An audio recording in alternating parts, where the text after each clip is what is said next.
Welcome back to another episode of Yeah No No Yeah. In this episode, we are discussing the first two Ip Man movies. They were Liam's suggestion for the main topic for this episode, so both of those martial arts films are what we are discussing, as well as a whole host of other mini topics and what we've been watching and just all sorts of discussions that we have in this episode. So I hope you guys enjoy that. Do check out the timestamps in the description if you want to jump to a certain point, avoid spoilers.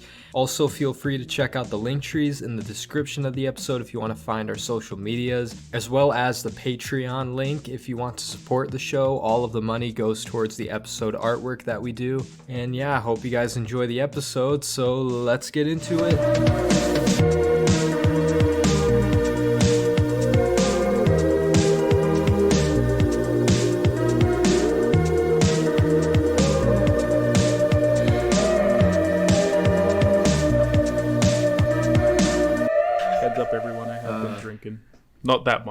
Not that much. I'm not drunk, but I'm just letting everyone know. Hello everyone, Liam here. Just wanted to give everyone a little bit of a warning thing about this episode. I was getting drunk, yes, and towards the end I started to get a little too drunk. Eventually I ended up passing out. We had to record the last bit separately, so if it sounds a bit jarring when we move to that, then I apologize. Also, since this episode, it has been quite a bit of a learning curve. I've been very embarrassed about what happened, so gonna take a bit of a halt on the drinking and hopefully just sort my fucking life out. But yeah, I hope you enjoyed the episode regardless. It's a bit of a messy one and I apologize for that, but I hope that you guys enjoy it. On with the show. Something I was wanting to do, or try and remember at least, just to give people more of an incentive to check out like the poll. We don't usually read the results of them, but I thought maybe I could just start like reading like the results. It doesn't really work out to like where the last episode we did, I can read the results of that because we upload it the same day that we're recording this. So I have to read the episode from 2 episodes ago. 3 Angry Men. Yeah, I asked what was your favorite of these 2 movies, 12 Angry Men or Dog Day Afternoon. 3 votes, they all said Dog Day Afternoon. Let's go. That was a good one. How's life? I'm good. Nothing much has changed. I wish my life was more interesting to talk about. How's the new apartment feeling? I'm at home. I'm finally feeling at home. That's good. It's the 3rd episode since the move. Yeah, it's just way nicer. Like, I barely have to drive. Just walk into work. It's good neighbors? Really nice. Still haven't ran into any neighbors. So I'm going to try and keep it that way because I don't like talking to people. How's your life, Keelan? It's been alright. Just working and shit. That's all I have to say, as usual. That's all. How about you, Liam? Just, I'm working a hell of a lot more at the moment. It's making it like very difficult to find time to edit or do anything else with my life. Yeah. So I'm going a bit insane, but yeah, it's good. Patreon. Patrons. Thank you, Kath.reviews. My girlfriend, of course. Thanks for being a patron. Thanks, girlfriend. Not mine, Quinn's. Yeah. Thanks, Quinn's girlfriend. Kath. Thanks. Thanks, my girlfriend. Moving _ pictures. Thanks, Liam's Julia. girlfriend. Also, check out the new episode of Pod Goblins. You can't be plugging other podcasts in our podcast. Yeah, we can't be. Come on, man. Sorry, we gotta save that for when they come back on, and then now they're gonna stop listening to us and go listen to them. They have When 2 they plug us, episodes. We have 36. Yeah, thank you, moving under, whatever. Julia. Thank you, Julia. Thank you, Sarah's Popcorn Chat, for being a patron. Thank you very much. Thanks, Sarah. Thanks, Sarah. Thanks, Ardor Film. Yeah. Thanks, Ardor Film. Hell yeah. Thanks, Amy. I've kept checking her page like a lot recently to memorize it. Okay, thanks, Liam's mom. It's Luna Pearl, isn't it? I don't know How many underscores, though? How many underscores, Keelan? I can't fucking... Where the There's fuck at least is it? 2, I Where the think. fuck? No, there's 3. Thanks, Liam's mom. Cheers. All right. What have we been watching or listening to? Yeah, I did some rewatches. I think the most interesting one was I rewatched Indiana Jones and the Temple of Doom, which I didn't really like it on the first watch for whatever reason. I think it was because of Willie, because Willie is the most annoying piece of shit character ever. I hate Willie. Yeah, everyone kind of does. Yeah. But on second watch, it was easier to tolerate her, and I found her quite funny, and I ended up fucking loving it, and I think it might be my second favorite Indiana Jones film. I think it's a masterpiece. Yeah, I mean, I showed Kath Indiana Jones, the first and the second. And yeah, the Temple of Doom is actually my favorite out of all of them. It kind of always has been. Yeah. See, but before I rewatched it, I would have thought you were insane. But like after watching it, no, it fucks hard. It is so good. It's a 5-star, isn't it? It is a 5-star. It is a 5 out of 5. I watched the Dial of Destiny a couple of weeks ago, and I liked it. Like I really liked it. I genuinely liked it, and I felt bad that I liked it more than Temple of Doom. So I was like, let's give this a rewatch. Let's see if it holds up or anything. And yeah, it just blew it out of the water. I thought it was great. I think I might like it more than any Star Wars movie, apart from Empire. Rewatched Lady Bird. I really like it. Great movie. I've seen it 5 times now. I thought it was alright at first as well, and I really love it now. I watched another Harrison Ford movie called The Mosquito Coast, and it was really good. It's a very interesting little film. It's very, very interesting. It's about like a guy he's an inventor, and he's like pissed off with American society, so he's like, hey, I'm gonna go to fucking, where is he? He goes to Belize, and he buys a town, and the whole movie is him, building up this town to be, what he thinks the ideal society should be. And I think it's a little too short, which is something I rarely say. I feel like it could have gone on a bit longer. But it's a very, very interesting watch. Harrison Ford it might be my favorite performance of his. He's so fucking good in it. If anything, he's worth watching it for. And yeah, it's a good movie, very interesting. Lots of social discussions and stuff. It's fun. But yeah, really good movie. 7 out of 10.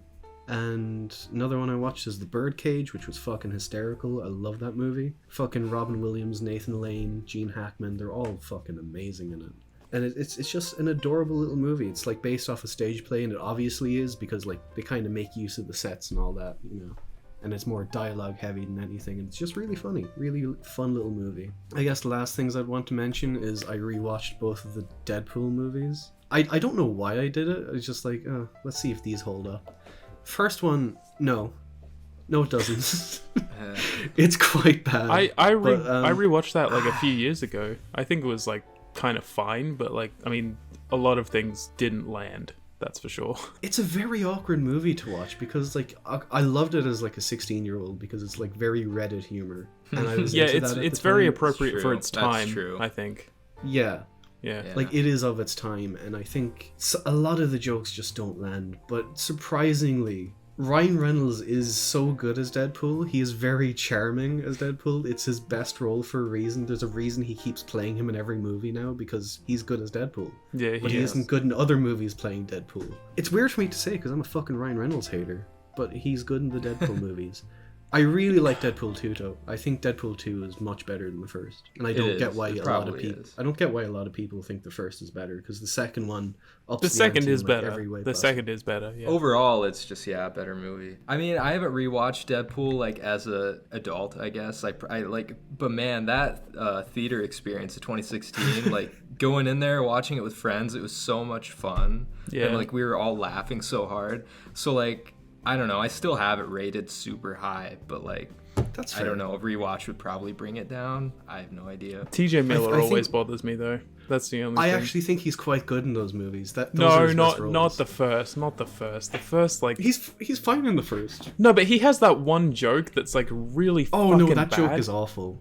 Like, What the fucking you look like Freddy Krueger face fucked a topographical map of Utah. oh my god, That joke is awful. it's like one of those like really really long like stretch kind of jokes. Like, it's just, why did that need to go on for that long? Like, I don't even know what that joke means anymore. you look like Freddy TJ Krueger Miller. fucked the fucking topographical map of Utah. Topographical. Shut up, dude. What the fuck does that even mean? There was one line delivery that he had that actually made me crack up in the second one. I liked him in the second one. It's the best thing he's ever done, but he's a piece of shit and I hate him as an actor. I will never forgive him, honestly, for ruining the movie Underwater. You ever seen that? Oh yeah, he was. Oh my god. He I wanna ruined watch that fucking movie. Like, that movie was like Really? actually atmospherically, that movie was like really really strong. Like, I loved so much about the atmosphere of it, and especially the ending, but like everything with TJ Miller, fuck, he He adds so much unnecessary comic relief, and it's ridiculous. I'll just get mine out of the way. I'm not sure how many I have. I mean, I've been watching a lot of stuff, but it's so much stuff that like not a lot of it would be that interesting for me to talk about. But I rewatched Brawl in Cell Block 99. Oh, banger. I fucking love that movie now. Isn't that a great film. movie? Good. I showed that to Keelan, and it was fucking great. Like, I've seen that movie like 3 times now. 3 or 4. That was only my second time, and I own it, and it was only my second time, and it's easily 5 stars for me. That director in particular, I've seen all his films now, I mean all 3 of them. Like, I just love how he takes his time with dialogue, takes his time with characters. He almost writes kind of like Tarantino kind of dialogue, but not to such an edgy degree. Mm-hmm. Like, if you know what I'm talking about. I don't know how to describe it, but I don't know. It's just, I love how just like brutal and like raw it feels, but like how, and Vince Vaughn, that's like the performance of his career right there. It has to be. Some of those moments in that movie just really get me. It's called Brawl in Cell Block 99. I'm not gonna say who gets killed or what happens, but like that moment to where he stomps the guy's head and his face across the concrete. I cringe at that every time, and I'm like, oh my fucking god. Another interesting watch. This is not like, I didn't love this movie, but it was super interesting. I watched The Beaver, directed by Jodie Foster.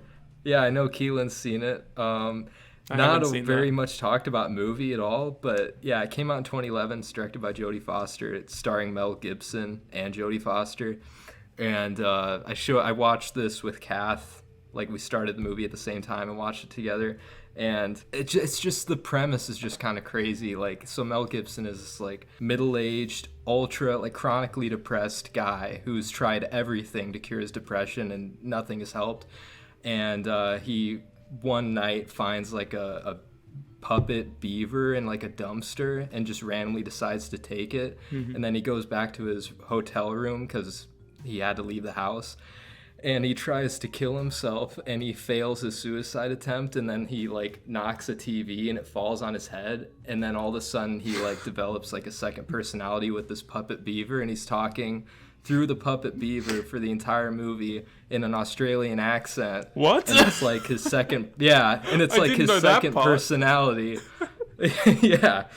And it's like his coping mechanism to reconnect with his family and like feel better. And it's such a crazy movie, the fact that it even exists. So that's why I wanted to watch it. And it sounds great. It was pretty good. It was actually pretty good. Like, kind of very cringy, but also very like touching and like heartfelt and like genuine. I mean, it's a very flawed movie too, though. Like, Jennifer Lawrence is in the movie, and like her subplot is just not even, I didn't find that interesting or whatever at all. It's just a really, really weird movie. Sounds like a blast. I haven't seen it since I was like fucking 12 or 13, but it was just weird. Oh, damn. I don't know. I haven't done a music listen in a while, so I'm going to do one of those. I don't know if Keelan's heard it, but I know you have, Liam, because you've posted about it. But Travis Scott's Utopia. Come on, it was one of mine. Am I stealing one of yours? I have like none, dude. I have like none. Yeah.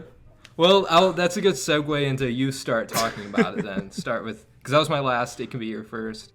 Yeah, I listened to Utopia. Yeah, it's pretty great. It's pretty fucking great. Yeah. Oh, pretty great? I think so. I thought it was great, but I know it improved for you on like multiple listens, right? Like, you didn't love it at first. No, I don't love it, and I don't think it's like amazing, but I think that like there are really just some fucking great things about it, honestly. I am in love with the song Love. I think that song is fantastic. I think Hyena is an incredible opener. I think Circus Maximus is amazing. Till Further Notice is amazing. But like the main one that like I want to focus on here, like because Keelan, I know that you've heard quite a bit of this artist as well. But Hyena, like the opening track, it reminded me a hell of a lot production-wise of Primal Scream, which I found really fucking weird. Like, just hearing that from Travis Scott, of all people, I was just kind of like, what the fuck? Like, what? Like, it just sounds so, like, kind of rough, and, like, I don't even know how to describe it, but it was an amazing opener. And after that, like, the next few songs after that kind of, like, went a bit off and on for me the first time, but I've come around to them a little bit. Yeah, it's good. I don't think it's as good as Astroworld just yet, but very me well neither. it might get to that point at some point, because honestly, like, in terms of production, I do prefer this album, but yeah, just in terms of like quality, I do think that Astroworld is better at the moment. I would agree with that. I mean, But it's a good return. It is a good return, and I listened to it, I think, for like the third time, like this morning on my run. It's a good running album for some reason. Like the Hyena song like pumps me up. But I have been listening to Travis Scott like since like Rodeo. So like as somebody who I think I like modern rap definitely a bit more than you, Liam. So that's why I was surprised, like, oh, Liam's listening to Travis Scott. But, I mean, I've heard all this stuff, so I just felt like it was right to continue. I even though I really did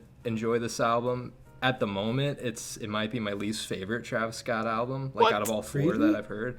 Have you not heard fucking what's Birds it in the called? Trap? Birds in the Trap? Yeah. I'm probably one of the only people that like that album or love it. To me, that album has like a fun nocturnal party vibe to it. Like this album, I can't like it's not giving me like a certain vibe. It kind of feels all over the place at times, but that's not like a bad thing, I guess. But no, I just like the simplicity and production of Birds in the Trap, Sing McKnight. My favorite songs off of this one, Modern Jam, I really like. The second half of My Eyes I like. I really don't like the first half of My Eyes that much. I like My Eyes, but I do agree that switch up is like a lot better. Oh, the switch up. Oh, it's just... I like the awesome. song as a whole because of that switch up. I think that like the Yeah. first half kind of justifies itself because of that, in my opinion. But yeah, those are like my two favorite tracks. With each time I listen to it, the tracks I like even more, but the tracks I don't like, I like even less. Like, Yeah. I think God's Country is the worst instrumental Travis Scott has ever been on. I mean, it's really got some low points. I don't like Sirens or Fane. I think those songs are kind of... Dude, people love Fane. I don't understand it. Yeah, Oh, I don't get it either. It's fucking annoying. And I like Playboy Cardi, and I know you would probably hate him, honestly, but give him a chance, I guess. But You might like him. that's like kind of Playboy Cardi's thing. He's like really like simple and repetitive, but like I like his production. Well, I mean, But if that's the case, then it just kind of felt like his song rather than Travis's, because it was very did. It repetitive kinda and did. annoying. Like, it's true, yeah. But speaking of sound like somebody else's, like I thought this album sounded more like a Kanye album than a Travis Scott album, and that's because it basically, I mean, Kanye did have a huge part in the helping of this album. I do think it's very similar to Donda, actually. But that actually kind of makes sense, because I heard Travis Scott had a concert the other day and Kanye showed up for like the first time Yeah, in in ages. Rome, I think that was. Kanye had a huge hand to play in the album, and that's why it sounds like a Kanye album, kind of. And the last song I forgot to mention, I've got to mention Meltdown with Drake. I mean, how could I not mention I the Drake song? did actually think that was quite good, yeah. I did like that song. I can't even scoff at that Good. because fucking Sicko Mode is amazing. So Isn't it? Say what you will about him. Anytime he shows up on a track, it's half the time it's gonna blow up. It's Yeah. just gonna blow up. He was very good on Great this song. album, but like right now, I'm kind of like Astroworld, Utopia, Rodeo, Birds in the Trap. I would do that same exact ranking, but Utopia at the bottom. For now. I'm not a big fan of Rodeo either. Like, I'm not a big Travis fan in general, but like I do think that Utopia is good. But I don't think that he'll beat Astroworld. Maybe he will at some point. I would like that. personally, I do Rodeo, then Astroworld, and Birds in the Trap. I haven't heard Utopia yet. I hope you I'll like listen it. to it. I'm interested in it. It's just long. It's quite long. Yeah. You know how last time I said like my watches were like the last thing was On the Count of Three? Since then, Yeah. I've watched the two movies we're going to talk about today, and I rewatched The Big Lebowski. That's it. Like Oh, I fucking don't Big I don't Lebowski. have time anymore. I just don't have time. No, that's Yeah, And it's very depressing. I would like to be watching things and listening to things, but I don't have time. yeah. So mini topics. I have like two. Yeah, I'll probably just go ahead because I think one of ours is like the same thing.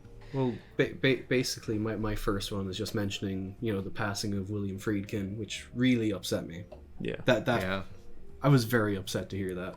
I imagine haven't that seen a upset ton both of- of you. Like, I still haven't seen a single William Friedkin movie, which makes me feel really bad. But I know that you guys both love him, so yeah. I Yeah. think Well, we should talk about that. I've only seen two of his movies, but I think he was just such an interesting figure. Like, he's one of those directors who I fucking love listening to interviews of him, because he was a amazing in interviews. Oh my fucking god! Like, I was rewatching his interview with Nicholas Winding Refn. Oh, that's so fucking Liam, funny. You need to watch this, Liam. I've seen it's it. like I've an seen hour it. I've seen long. it. Oh, I've you've seen seen it? Okay. Oh, Yeah, it's I have. amazing. Okay.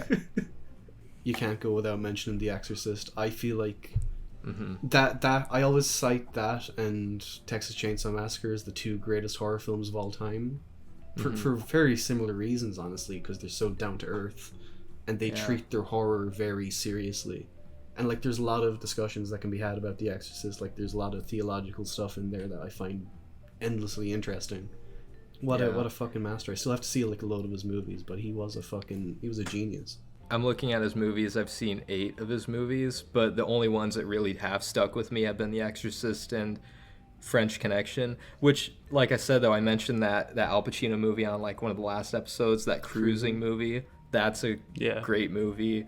Have you seen To Live and Die in LA? Because that's the other one I've seen from him, and I fucking adore it. It is fucking brilliant. I gotta see that one. Such a fucking great movie. We should do an episode on him at some point. I was about to say, like, he's definitely worthy of, doing he is a very interesting director. He is. Like, even just looking through his filmography, you can see, like, he's done a lot of shit. He's done a lot of really interesting shit.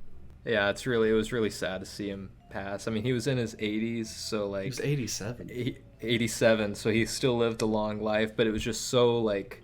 I don't know. You never expect it, you know? And, like, when you see it, then it's just sad. It's so weird how he passed around, like, so soon before, close to the new Exorcist movie. Very weird coincidence, too. I just want to say, it looks dog shit. It looks fucking horrible. They're trying to fucking Halloween The Exorcist? Like, fuck off. They murdered Friedkin, I guess. They did. I saw a comment, and, like, it kind of made me laugh, but also, like, I shouldn't be laughing. But it said, like, the trailer for The Exorcist is what killed Friedkin after he saw it. yeah. Like, it was too much. And think it looks gives a so shit. bad, man. You're right. He said before, I was watching videos this morning of Friedkin talking, and like how he's never seen even a frame of any of the Exorcist sequels. Like, he does. Yeah. He's just not gonna watch them. Even though I'll die by the third movie, but yeah. Part of my topic was the Exorcist Believe trailer. Oh, God, yeah, man, that trailer. So, yeah, the Exorcist Believe trailer is just, it looks awful. It looks awful. It really makes me so depressed to see, like, because, they're Halloweening the fucking Exorcist franchise. And it's, because, of course, the same director, David Gordon Green. Yeah. It's like the same so weird. approach. Yeah. Same as the new Halloween movies. And they're doing a fucking trilogy. Yeah, a fucking Exorcist trilogy, man. And I just don't understand.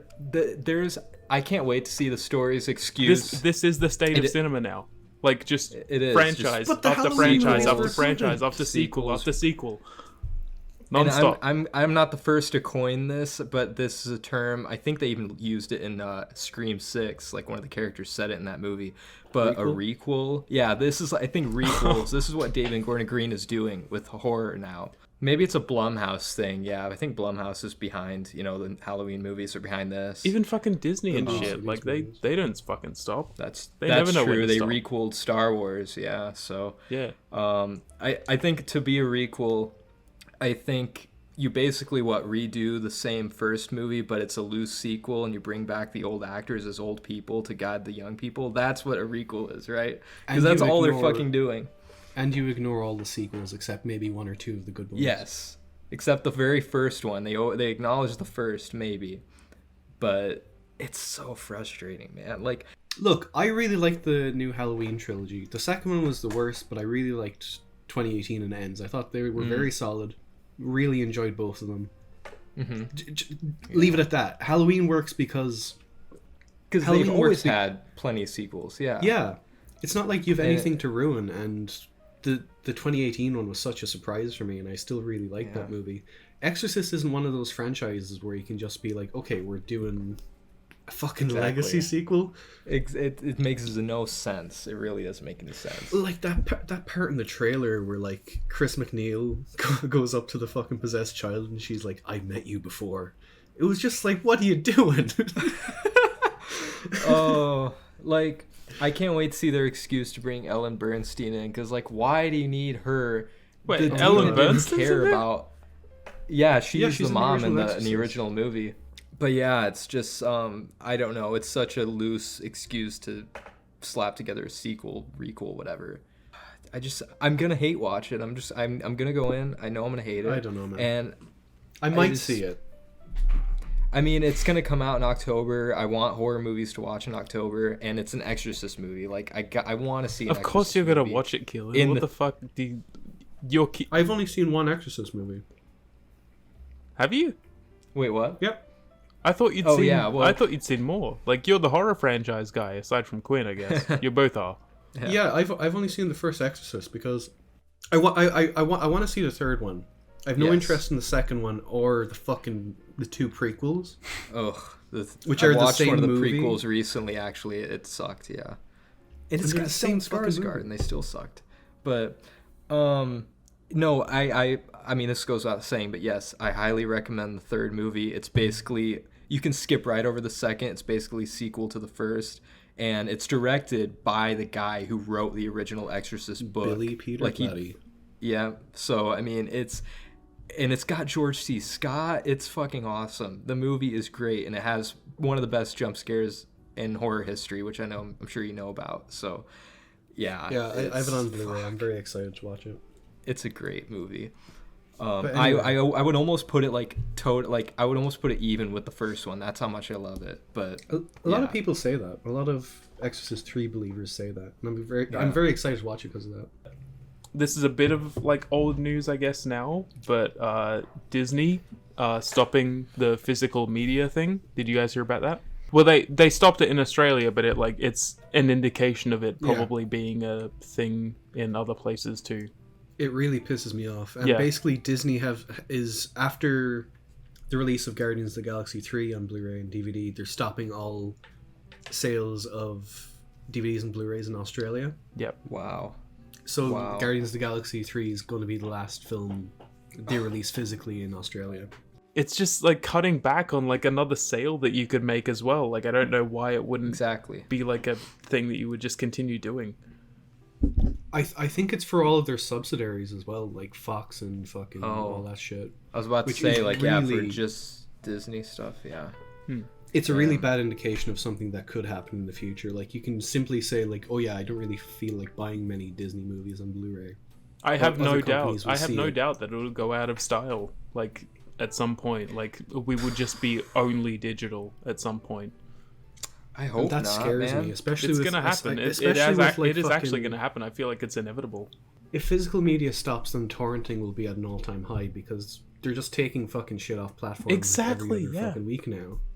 Like, I have over 400 like physical copies of movies. Like, I collect, me too, yeah. Physical copies, and you do too. I'm sure a lot of people do. All of us, but it's just, I don't know about you, but like when I buy a movie digitally, like I've done that maybe with a few movies, like on Amazon, I'll like actually buy it. It still doesn't feel like I own it for some reason. Like, I can't, like, I like to hold something, look at it, like see it on my shelf. Like, it feels like that's mine.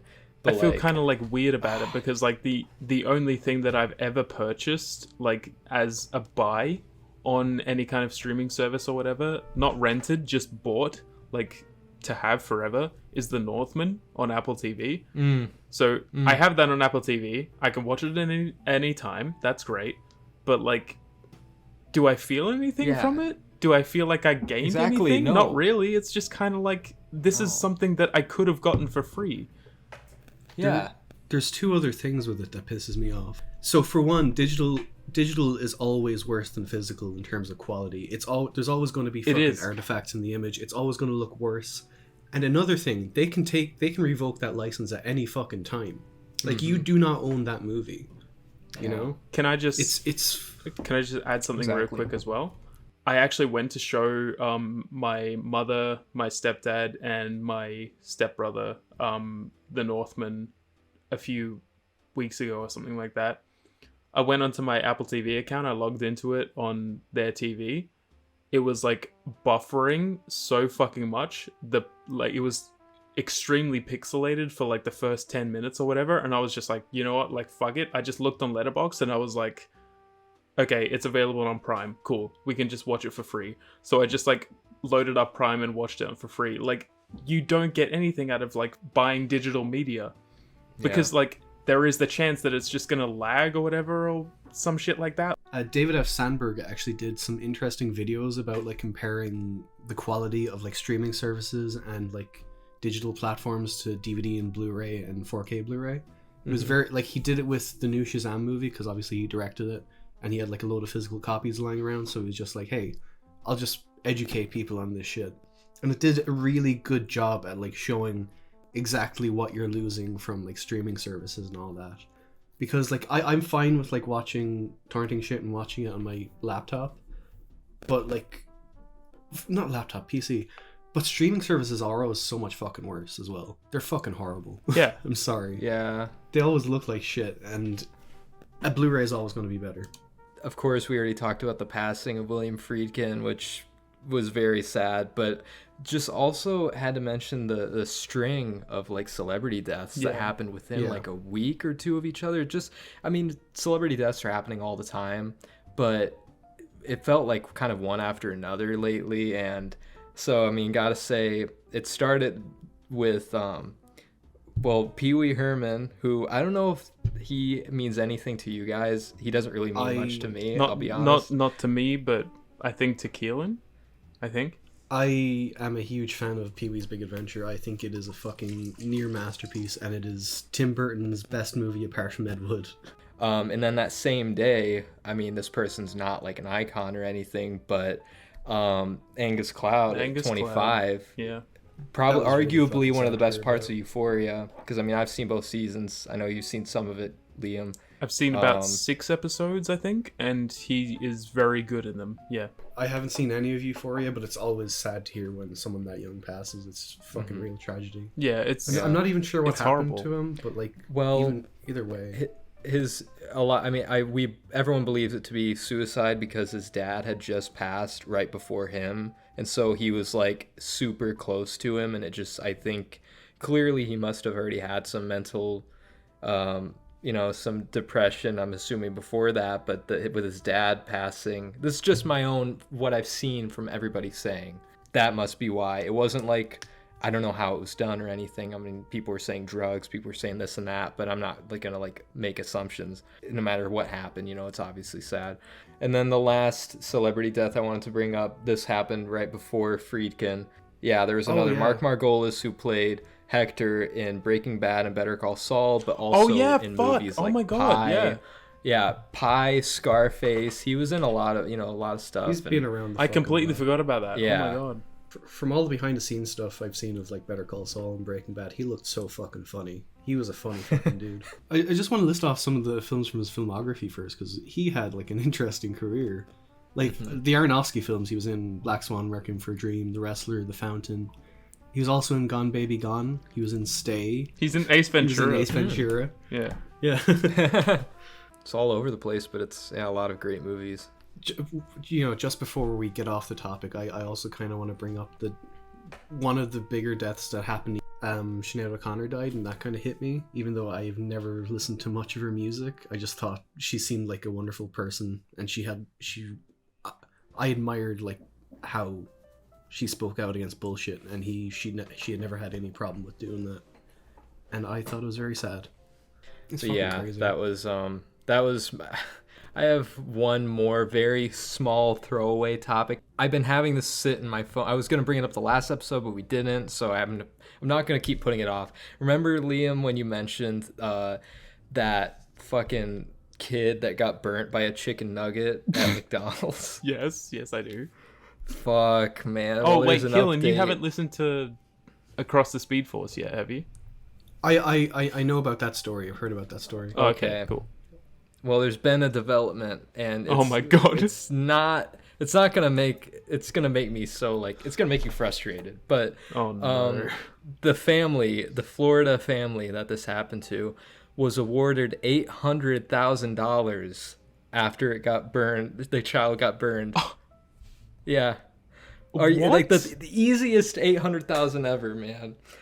Like, I'm guessing that they filed for, you've said that they were filing for like a lawsuit or something, right? Well, yeah, but like that's what. And now they apparently got awarded a ridiculous amount of money over something so stupid. So I just had to bring that up as closure. That actually makes me so fucking angry. I cannot believe that. Isn't it? It made me angry too, so I had to spread my anger to help make myself feel better. Thanks, Quinn. Appreciate it. Yeah. What the fuck? I thought it'd be a lighter note. after all the celebrity deaths, but it's kind of what from sad to angry. I mean, it is, I guess, but like that's so stupid. I'm gonna file a lawsuit against McDonald's just for having shit food. Exactly. Yeah, I mean, you could probably win.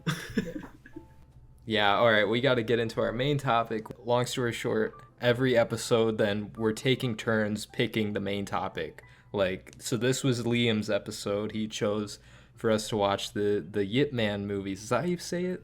Yip Man, whatever. Ip Man, because in the description it says Yip Man. Yip Man, Yip Man, Ip Man, Ip Man. I don't know. Ip Man.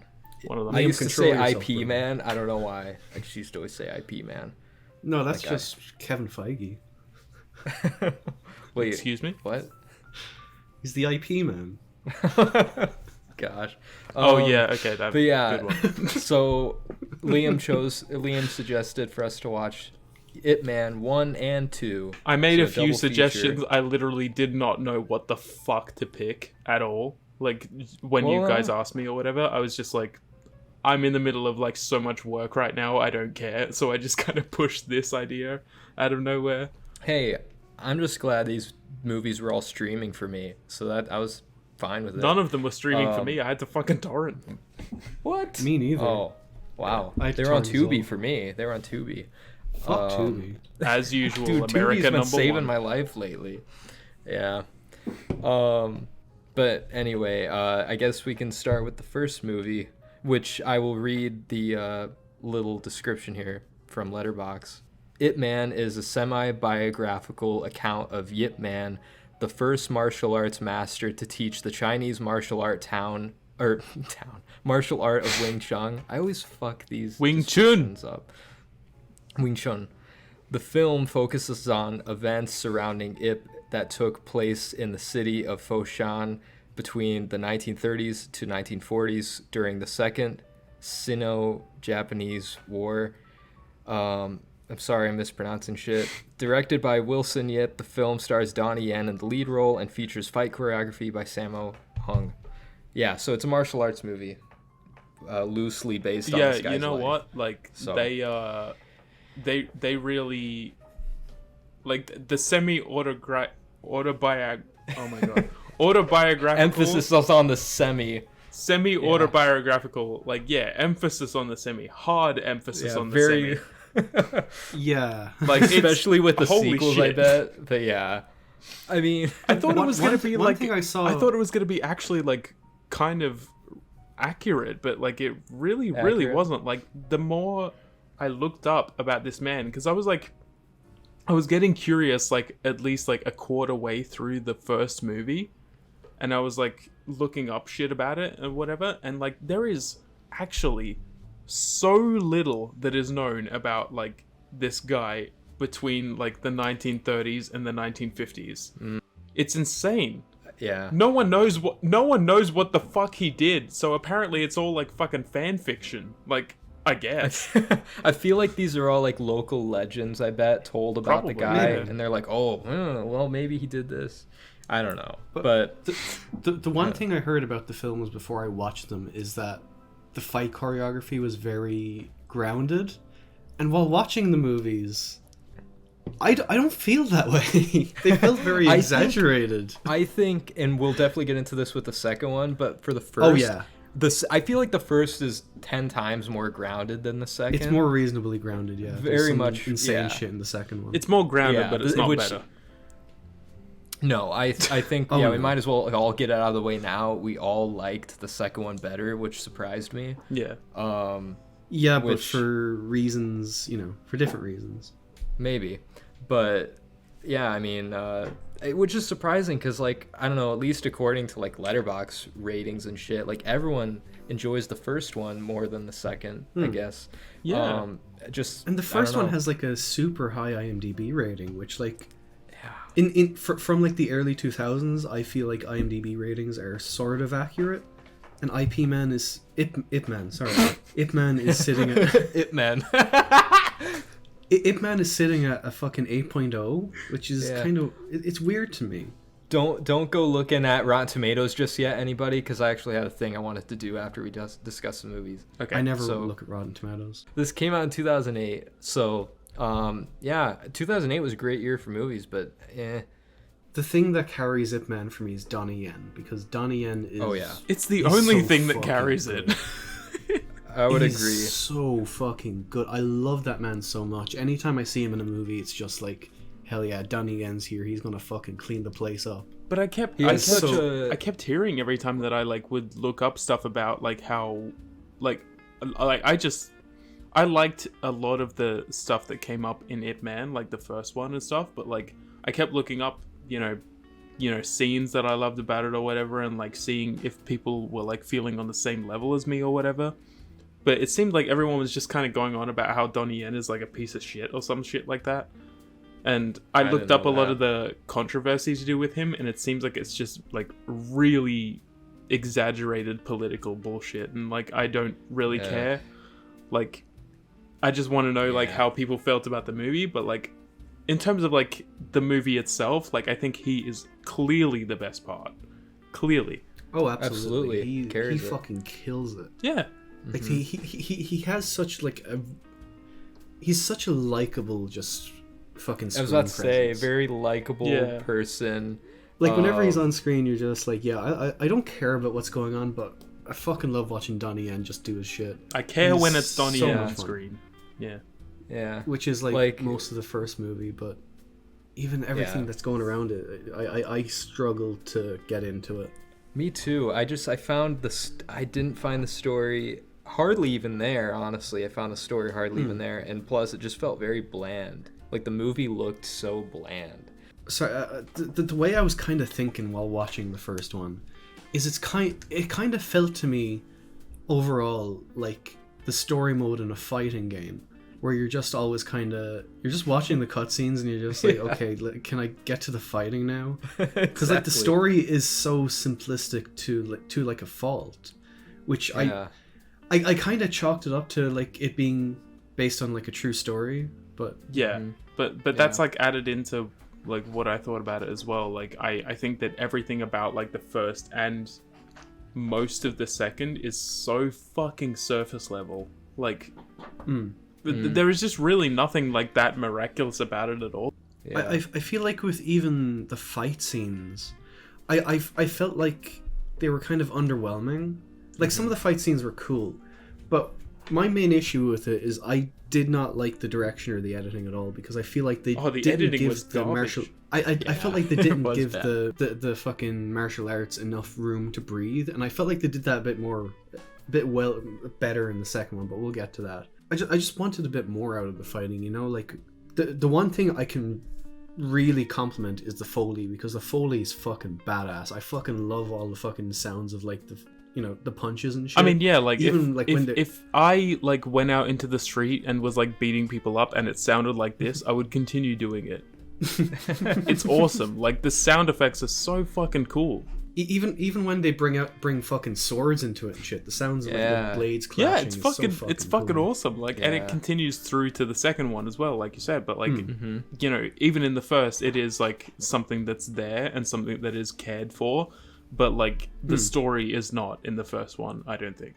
It's just I think everything about it, just from the story to the visuals to the editing to the acting to the characters, it all felt very kind of weak and surface level. It's just underwhelming. I think it was overhyped for me too. Like everyone was loving it, and I mean that's like one of the main reasons that I wanted to talk about it. Like I was convinced that it was going to be like a thing that we would talk about and have like a lot of substantial things to say, and like it's been hyped pretty well, so I figured that it would be a good idea.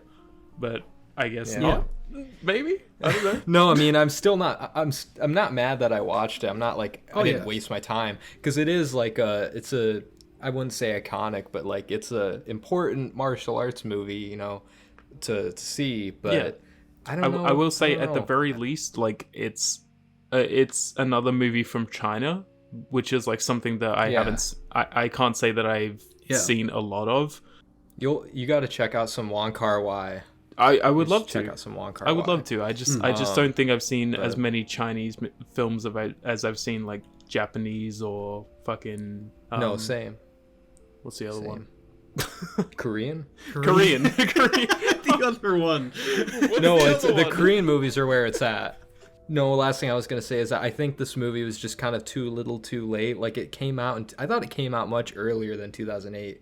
And when I looked up 2008, I was like, wow, because like I don't know, just like I think it really 2008. took It feels like inspiration. 2001. It does a little bit, yeah. I feel like if this movie came out maybe before like the movies that it's taking such heavy inspiration from, like I think even it's taking fight choreography inspiration from like The Matrix, like heavily. I know you still haven't seen it, Liam, but I don't really think so necessarily. One fucking day. One day. I'll see it. Like but the fight choreography was done by the guy who did a lot of the early Bruce Lee films. that And makes sense, he's in the too. second one as well.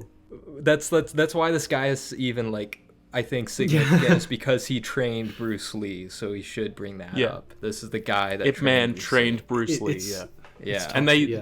they treat that whole thing as like a fucking Marvel post-credit I was fucking about to thing. say, You know, you it's- stole my joke. I was Exactly. gonna say That's that. exactly what I was thinking at the end of Ip Man 2. I was like, this is a Marvel fucking Spoilers. post-credit scene. Yeah, but Spoilers. man, We'll get to it. We'll get to it. I'll say this much. I am glad that you made us. You suggested watching 1 and 2. I would not have watched Ip Man 2 if I fucking. dude, same. If I just watch Ip Man 1, you know? That actually is a great point. I think I would have just stopped. I kind of begrudgingly watched the second one after the first. I was wanting to make it a double feature, and like the first one really turned me off to the whole thing, but watching that second one, man, that gave me some hope. Apparently fucking Mike Tyson's in the third. I was about so, to say like, we almost excuse got me? to see Mike Tyson in the third one. What the fuck, really? Yeah, he's Yeah, in the third one. yeah. Mike Tyson, he plays a big part. I was reading people's reviews for Ip Man 3, and they were like, I need subtitles just for Mike Tyson. Like, nobody understood what he was saying. Maybe we have to do another episode. I on know, this. I Fucking hell. really want to see that movie. But, Yeah. I don't know. Should we segue into Ip Man 2? I don't know, because there's I not feel much like we to talk should, about. because I feel like we have more to say about Ip Man 2, but like, But yeah. let's If we want to give like ratings. final, ratings Yeah. or thoughts or whatever, yeah. Yeah, closing statements on Ip Man 1. I'll get mine out of the way. Like I don't think this is a bad movie at all. I just don't think it's anything innovative or like, you know, it's not gonna stick out to me in the grand scheme of martial arts movies. And it was fine for what it was, but I'm only feeling like a 6 out of 10 on it, or 3 out of 5. That's very however you wanna generous. do it. It is, dude. At first I gave it a 7, and then it kind of dropped after I watched the second one. I'm like, this is. I'm never gonna remember the first one. I'm sorry, I'm just not. We didn't get to talk about it that much, but I really liked the second act. I thought the second act was really good, but then it kind of fell off after that. Like that's when it was starting to kind of win me over.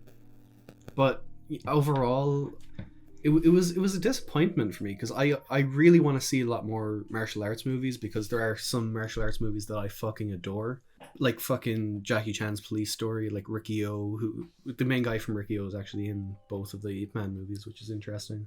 But yeah, no, it was just a disappointment, and I never really see myself returning to it. I wanted to like it more, but overall it's just kind of a simplistic fighting game story mode, which Yeah. might be a bit reductive for some people, but it's how I felt. So Yeah. I give it a 5 out of 10. Like Quinn said, it's nowhere near a bad movie. It just there's a lot of shitty elements about it, like fucking. I hated how the color grading went in like the Ugh. second half of Yeah, the movie. it's It looked fucking so dreadful, ugly. isn't Such an ugly movie, yeah. It Like is there's ways really to do that ugly, very yeah. artfully, but they just didn't do it for me in that movie, man. I thought it looked fine for like the first half an hour, but yeah, But yeah, 5 out of 10 overall. Wish I liked it more. I guess it's just like the writing, cinematography, editing, and sometimes the acting is like kind of bad.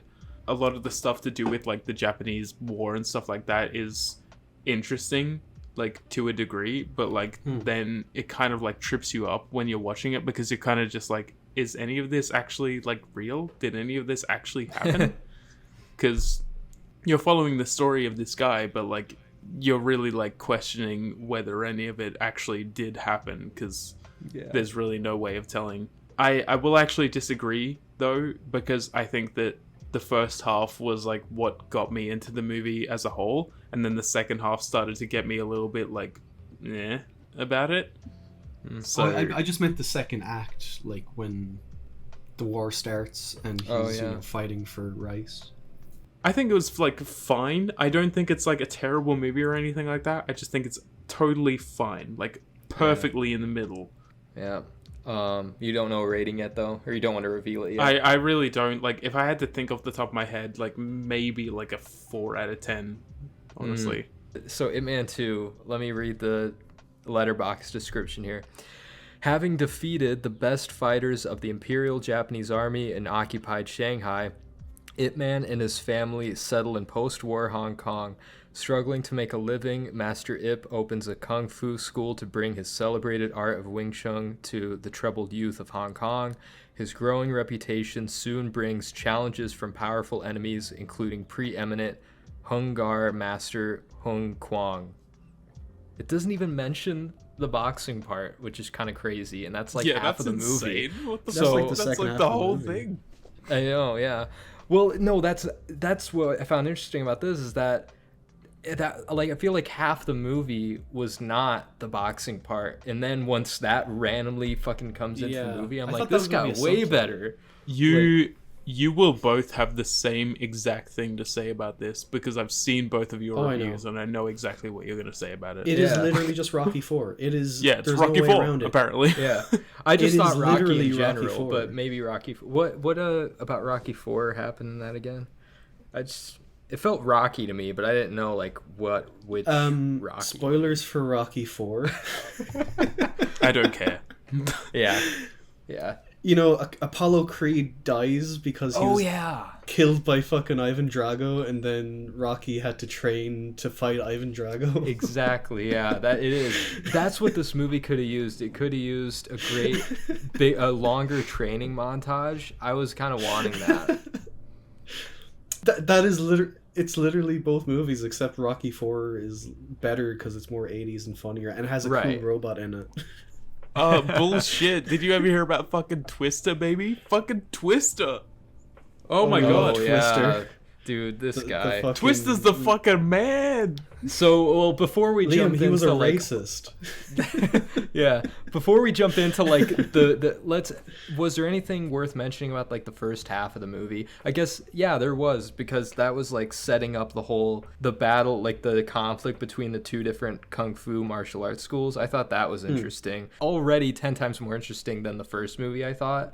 Yeah. And I have so much stuff to say about it. I think it was an immediate improvement because it starts off by showing clips from the first film, like in the second half when it's all really shittily color graded, and the color grading looks much nicer in it. Oh, It looks warmer, and They showed there's so those like much more flashbacks color. or whatever. They showed those flashbacks and I was just like, oh man, like they're not gonna do the same fucking like color grading and shit. I was like, oh man, no. No, but the color, the color grading in those first few in the flashback scenes, they were better than they were in the first movie. I still saw those scenes and I was just kind of like, like an eye roll, you know?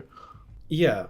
Yeah, But like when I saw think those, I even was just they kind of knew. like, whatever. Like this is just gonna be like another repeat of the last one or whatever. But like the more the movie went on, I was just like, oh man, this is kind of fucking banging. Holy That was shit! the first thing I put in my notes was that the movie has more color and it feels more lively. Yes. Like, it just feels so much more vibrant and, like, alive. I loved all the stuff, like, between, just, like, the conflict between the two kung fu schools and leading up to, you gotta talk about the fight that he has with the other martial arts master, because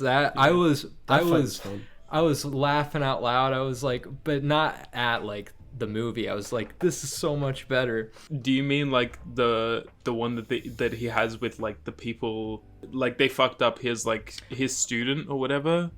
Or No, do you mean like the one we should talk about that. We should talk about that first because that happens before it. In that scene when they fuck up his student, they lock him in like a fucking cage or whatever or some shit. Oh for yeah, some for reason. disturbing the peace. You disturb like, the peace, so they and then he up. starts fighting people, and he's like, "Oh wow, you really can fight 10 men at once." Yeah. But like right after that, something happens that I was so like ecstatic about, and then I realized apparently this man is not in the third or fourth, and it's Jin. You know, the guy that was like challenging him in the first movie to like, you know, become like the best martial arts person there. I fucking love that guy, the Jin guy. I can't remember the actor's name is Fan Siu Wong, but like he's so fucking good. Like he has so much charisma. And I don't know what it is about him, but like he's just his face, everything about him, his expressions, everything about him is just so fucking good. And I love his character so much. Yeah, I love him. I'm gonna say this because I brought it up when we were talking about the first one, but that's the guy from Rikio, the movie I was talking about. He's the main guy in Rikio, and he's fucking so cool in Rikio. That is a way better movie than both the Ip Man movies, and I love that movie. I love that movie dearly. Even in the first one, he was played more as a villain, but I was still like, nah, I love this guy. Yeah, but I love that like the translation between like him being like a bit of like a kind of like side villain in the first one, and then him being like kind of just a little bit of a joke in the second one. Again, like, kind of fucking like Rocky. It's like Rocky and Creed.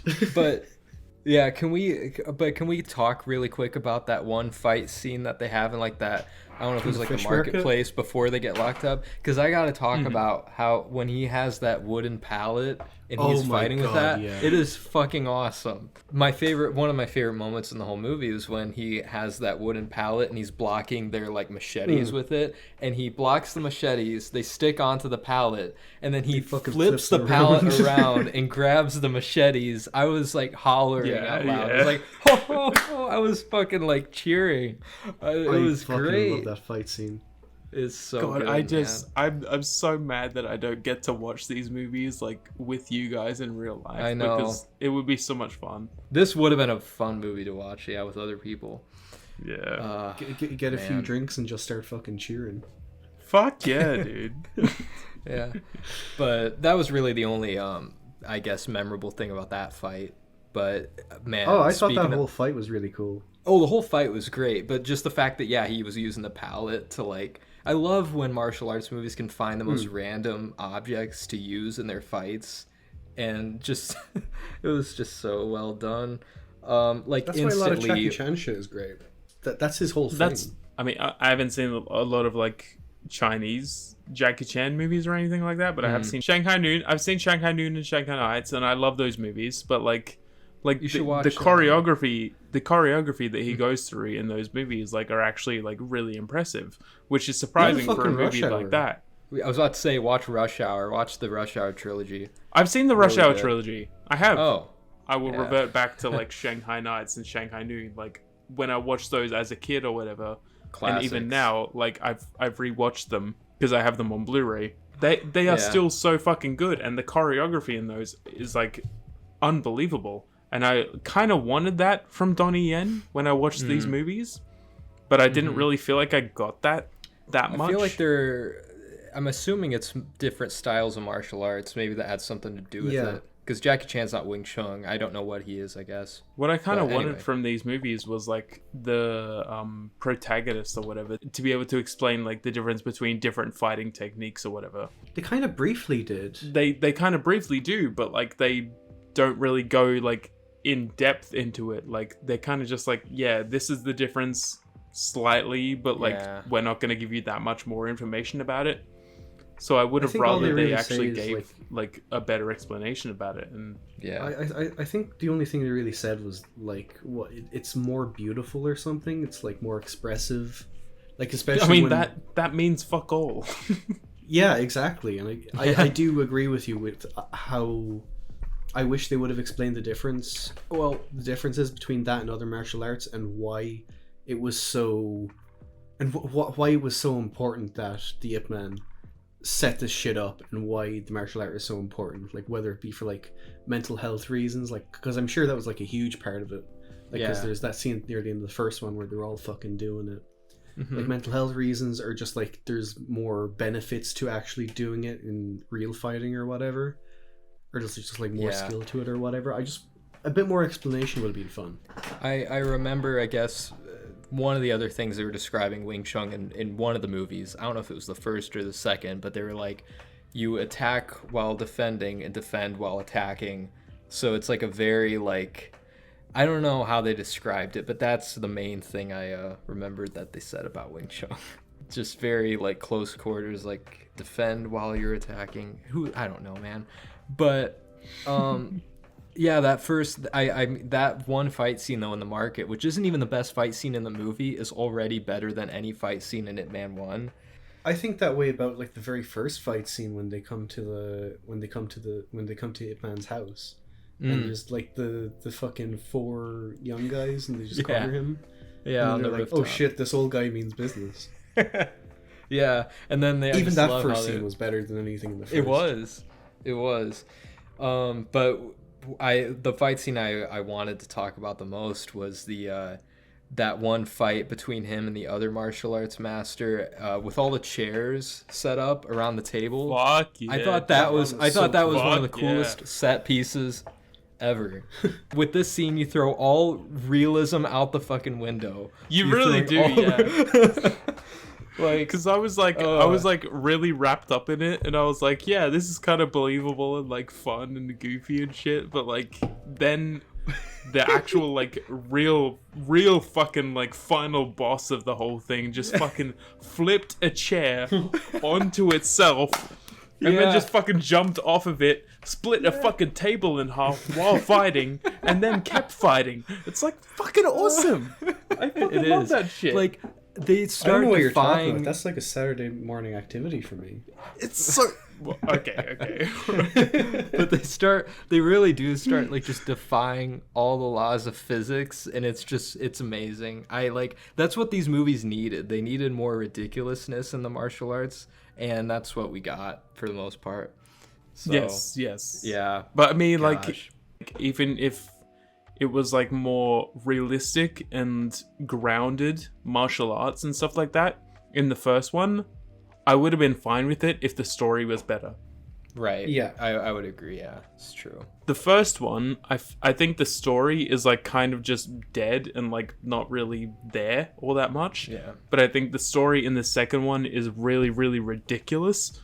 And I would rather that like both of the movies found that kind of middle ground where it's like not too ridiculous, not too grounded, just a little bit in between. I mean, I still think they're like accessible enough movies for like somebody who's just wanting to watch a martial arts movie, but I do agree. I wish there was more of a balance between a good story but also good fight scenes. Like, you can't have one without I would like a good balance of both. The first lacked in both of those categories for me, and the second kind of made up for it in both of those categories for me. So there's just really not a great like translation between the two, I think. Yeah. Like, I think there's like no flow be between these movies. Yeah. There's no flow. Exactly. But No, yeah, they seem like they both have different goals, like altogether. I guess the goal of this movie, I mean, I said in my review, this basically feels like Chinese propaganda, but that's fine. I don't care. Like, but just like, I feel like that turned into the goal of this movie. Like, with the... Oh, it definitely did. Just yeah. the shoehorn If we want to get into spoilers, like, do you want to get into spoilers? I mean, is it Yeah, spoiling? Sure.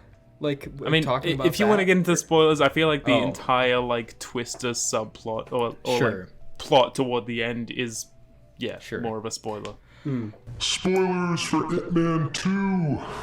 Sorry, with what you were saying about it feeling like Chinese propaganda, I do also feel the same thing, but I think it's as much Chinese propaganda as Rocky IV is American propaganda. No, that's for sure. Like, I think like the Rocky movies, like, they unintentionally turned into American propaganda, but I don't think that was like Sylvester Stallone's intent with the first movie whatsoever. Like, he just made an underdog story. Huh? With the first one, it's an underdog story. The fourth one is like a clear Cold War thing. Americans For fucking sure. rule. Fuck you, Russians. I'll definitely agree with that. Like it's just, it's just hilarious because it's so like it's kind of so heavy-handed in this to where every time, like I swear I heard it like 5, 10, a million times, they refer to like any. They were British in this movie, actually. They weren't American, which I thought was an interesting choice. But like, they literally just said like foreign white. Yeah, they kept saying foreign devils. Those foreign devils. They said that like that's all they would refer to them as. I feel like it's kind of a thing where every translation is probably different with this kind of shit, because like maybe in America or Ireland or whatever, like you would probably get like a different translation. But like what I got was White Devil. Yeah, so that's kind of what I got. Foreign devil. It was like White Devil or Foreigner Devil. Yeah, like, that's. And I feel like that's kind of like a kind of shitty thing, but like, yeah. I mean, I think, because it's the English, I have no sympathy. Fuck them. Yeah, for real. But Jesus Christ, Keelan. I'm not getting into the entire fucking history of Ireland here. Yeah, we're not getting into that right now. That's another episode. The history of Ireland episode. The entire history of Ireland. Hey, I mean, trust me, us Americans have our own history with the Brits too.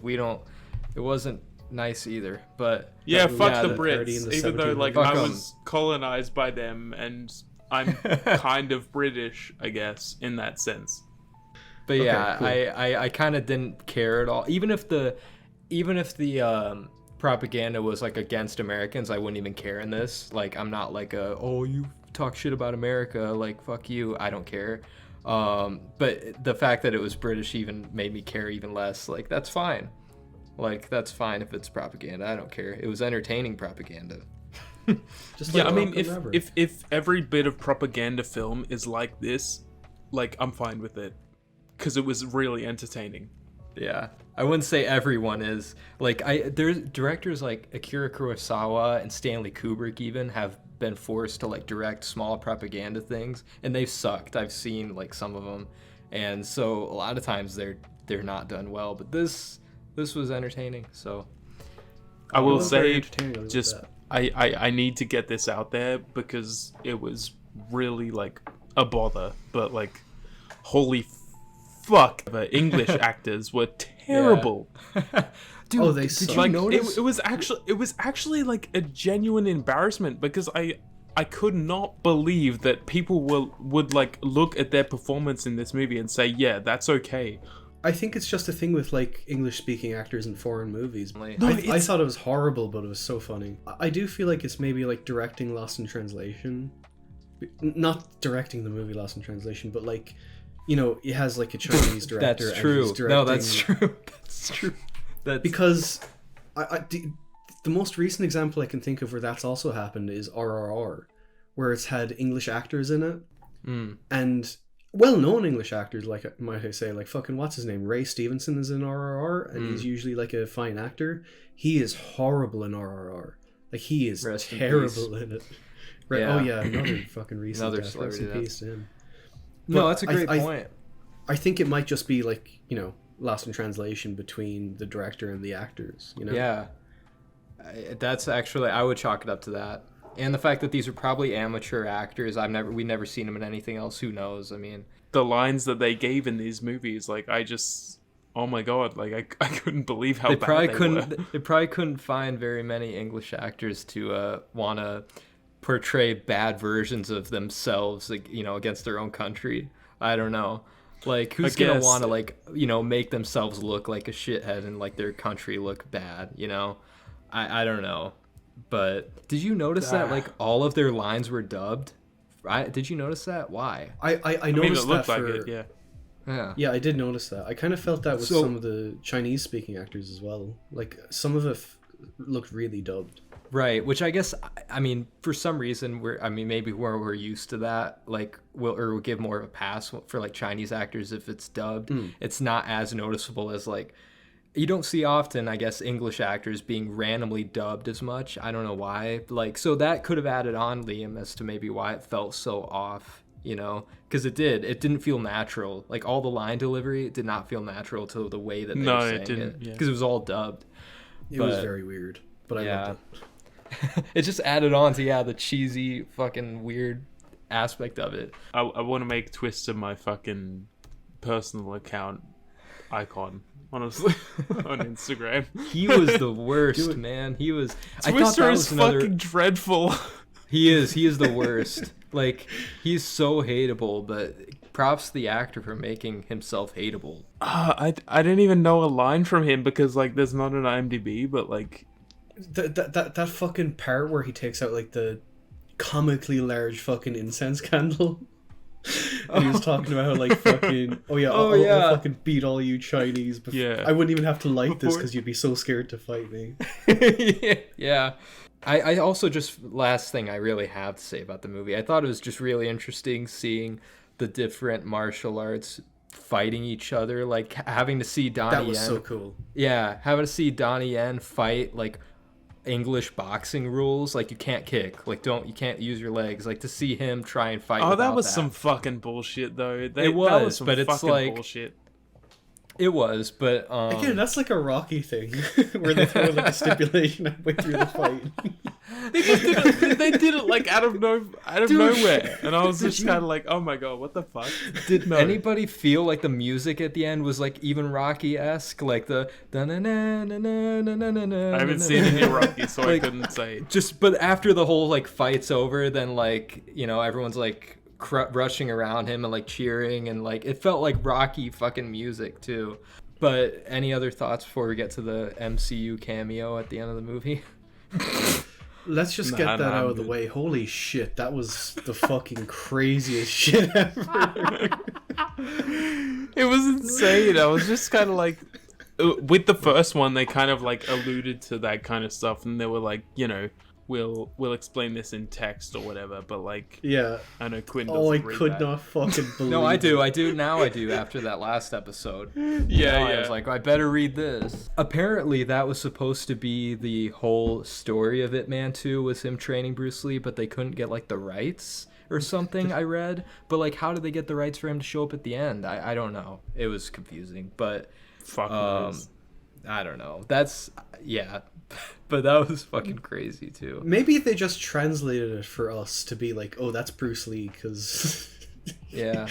Well, how do we know what he's saying? Well, he even... you know, like the subtitles. They changed the subtitles. Even that kid had a Bruce Lee, like, mean attitude. And he's like, I want to beat people up. And then he's like doing that thing with his nose. You know? Yeah, he did. Like, I was damn. I didn't know he was always like that. Also, sorry, a weird thing about the second one, Donnie Yen is hardly fucking in it. That's actually true. I love that other guy too, by the way, the other martial arts teacher. He's awesome. Like, he's fucking awesome. I love how you go from like already and like you just know his character so well, and you come to actually like him, and then when he dies, it's like actually sad. And that guy was the guy who did like the choreography for the first movie and like a bunch of Bruce Lee movies. I didn't know. Oh, really? The other martial arts guy. Yeah, he did like the choreography for Enter the Dragon. Fuck, man. As well. That's insane. Oh. So, Ip Man 2, yeah? Closing thoughts? Yeah. That was a great discussion, guys. Yeah, I enjoyed that. Yeah, no, Ip Man 2 is a lot of fun. It's better than the first, anyway. Definitely. Yeah. But, you know, there's like some things about it that don't... You know, it still leaves a lot to be desired in terms of, like, you know, not kung fu films, martial arts films.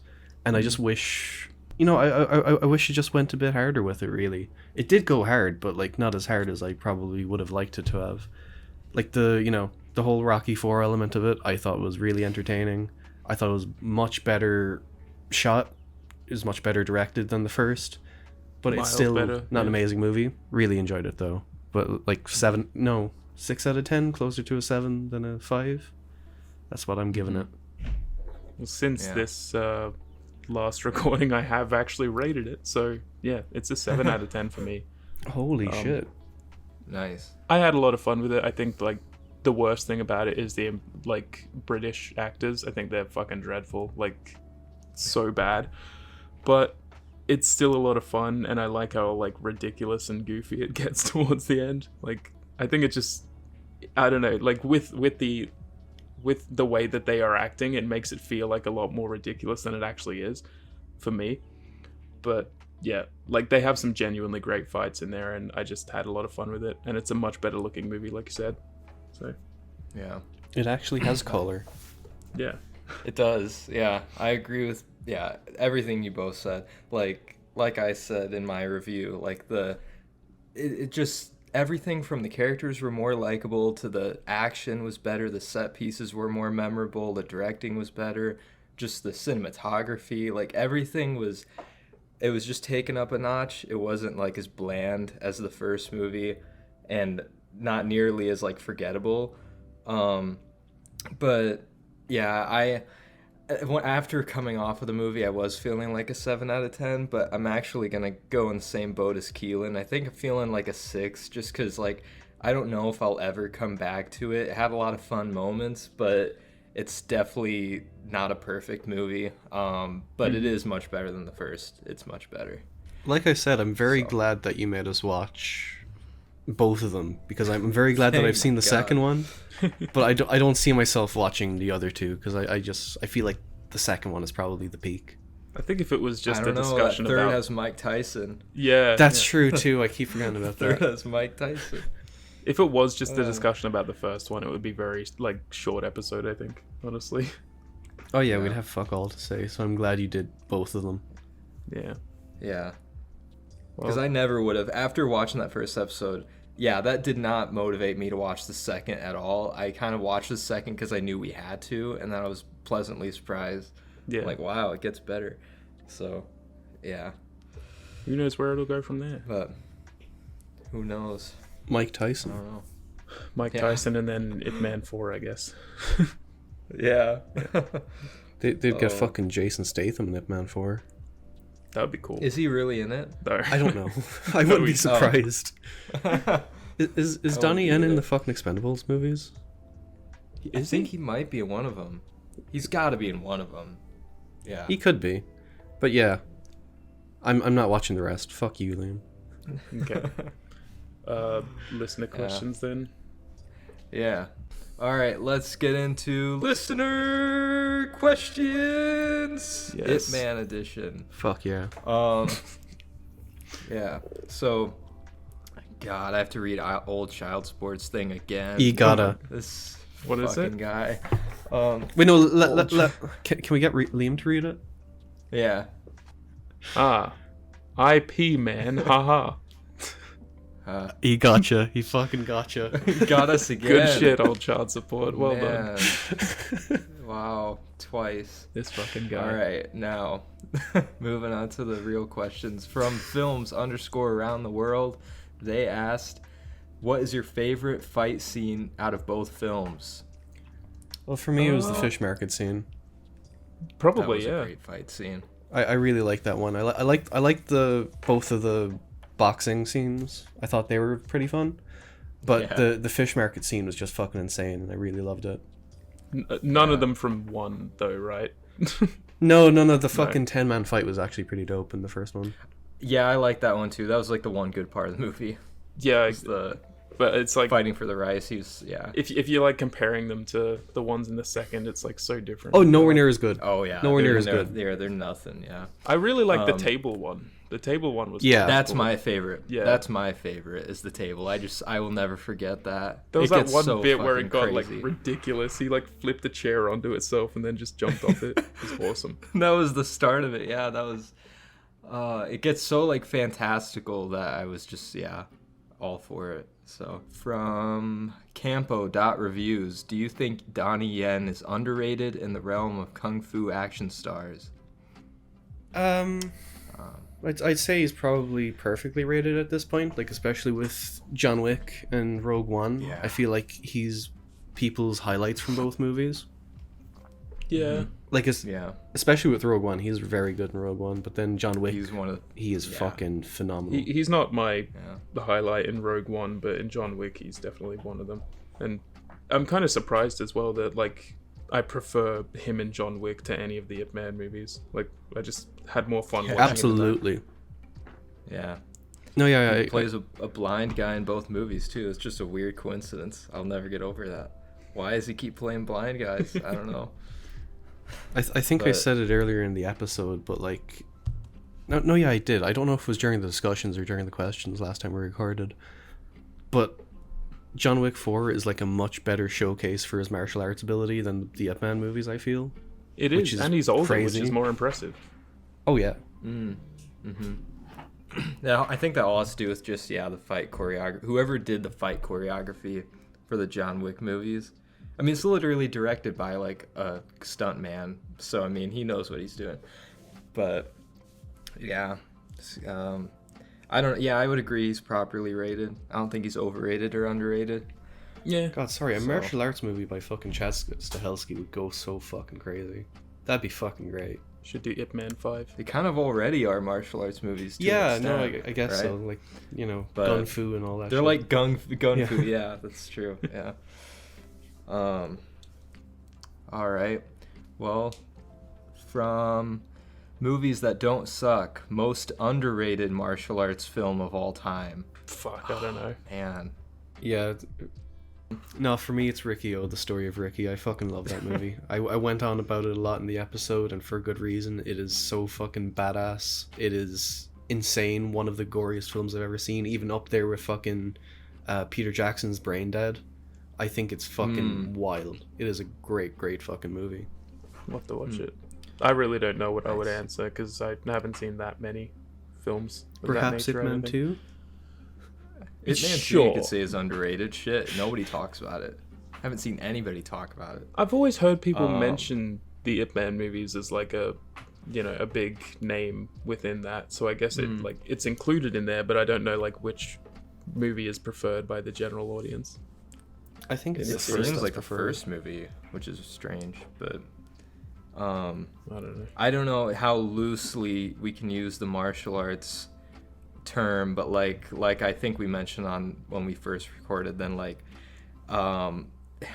I don't know if Brawl in Cell Block 99 counts as any type of martial arts, because he's boxing. No. That's a type of, I mean, there was boxing in Ip Man 2, there's boxing in that. I don't know. That's not boxing. That's just like bare knuckle fucking fist fights. That's like That's fucking true. Street That's just brawls. like street fighting. It's just in the street name, brawls. Brawl in Cell Block 99. Yeah. Yeah, that's true. Damn. Shanghai Noon. Oh, that movie slaps. And It's Shanghai fun. Nights. It's Shanghai Nights too, but definitely Shanghai Noon for me. Yeah. It's just, yeah, Those classic. movies are fucking awesome. I would say the Rush Hour movies too, but I don't know. Eh. I'd have to rewatch them. I They're think dumb fun. that one fucking scene in Rush Hour 2 is pretty fun. The fucking in the sauna. I think that scene's pretty Yeah, fun. that's great. I haven't And it seen was the Rush directed Hour by movie Jackie since I was a Chan. kid. That the sauna scene in Rush Hour 2 was directed by Jackie Chan because Brett Oh. Ratner was just being a piece of shit and he just stormed off set. So Jackie Chan was like, "Okay, we got to get this shit done. I'm directing this." Wow, look at that. Our beacon of knowledge.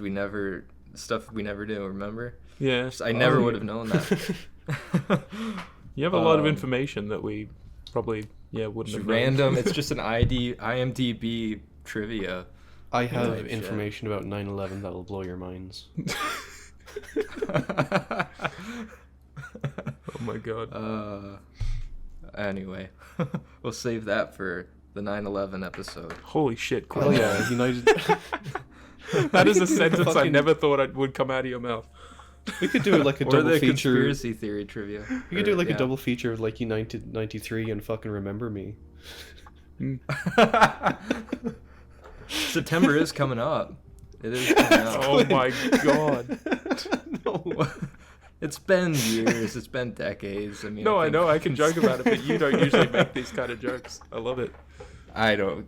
I'm starting to not care as much. I'm loosening up. Moving on to All Right So reviews. Donnie Yen versus Chow Yun-Fat. Who wins? Haven't seen enough of I him. know who this guy is. Everyone I haven't wins either. because you get to see two martial arts masters fucking duke it out. It's a good. That's answer, who yeah. wins.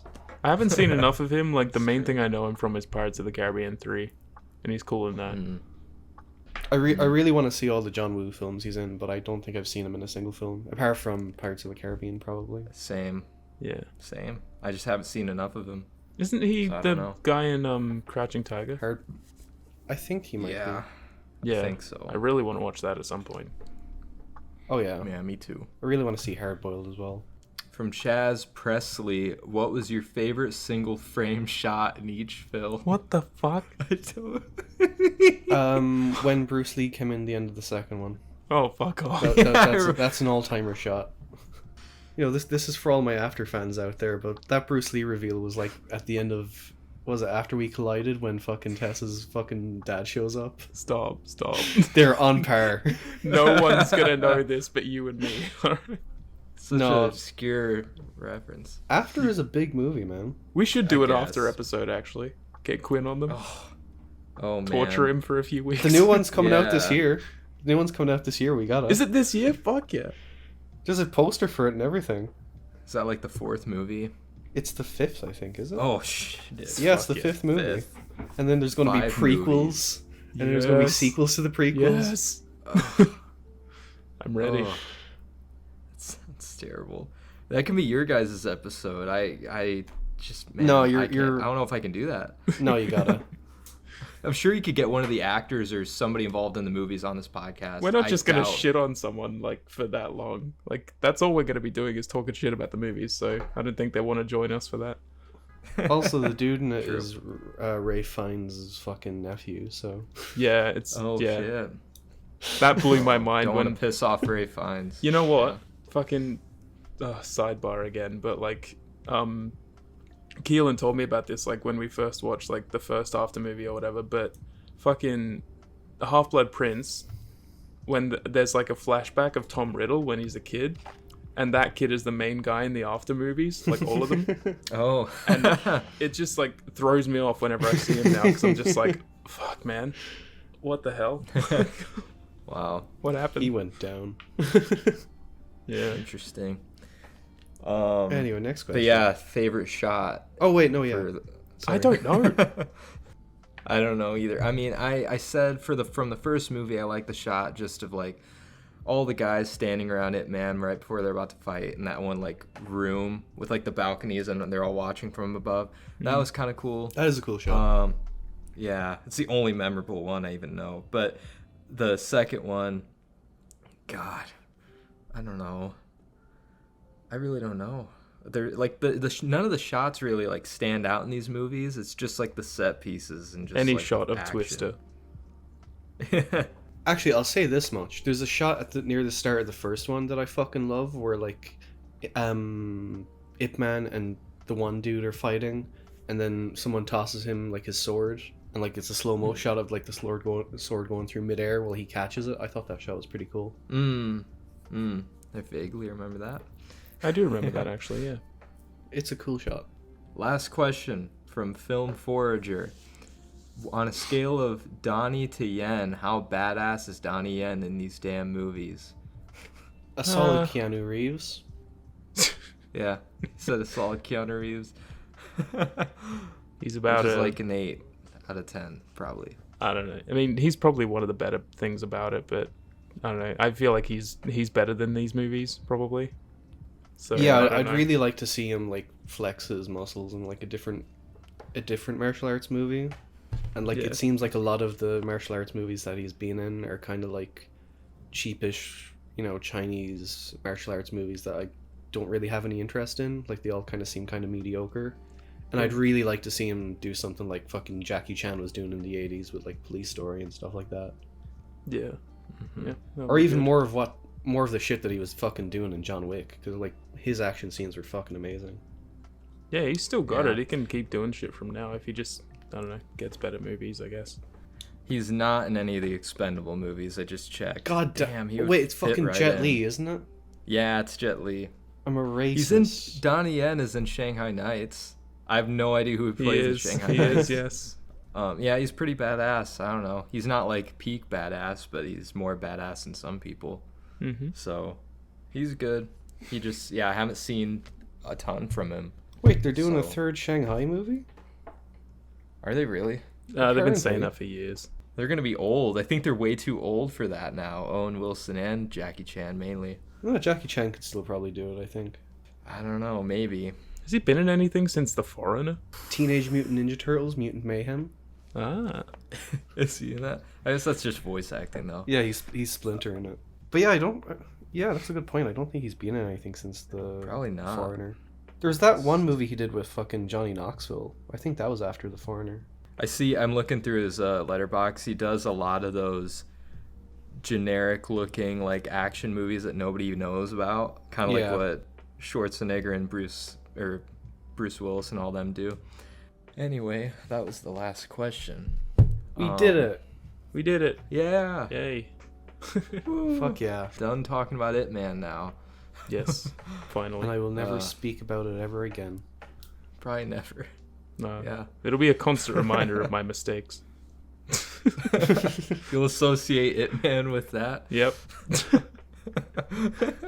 Oh, I guess I have to do the recommendation thing. Oh, yeah, let's do that before we... Yeah, do that. Oh, yeah. Okay, so since I joined, I think we've agreed that like every episode we're gonna rotate with suggesting the main topic for whatever the next episode is, and I thought it would be a good idea just to say it at the end of like the previous episode, just to give our loyal listeners a chance to fucking catch up and watch it. Yep. But so this episode is back to me. Like this episode was Liam. Last episode was Quinn. So it's back to me.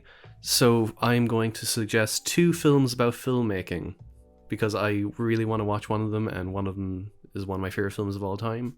So I'm suggesting Ed Wood from 1994, directed by Tim Burton, and then American Movie, the documentary directed by Chris Smith from 1999.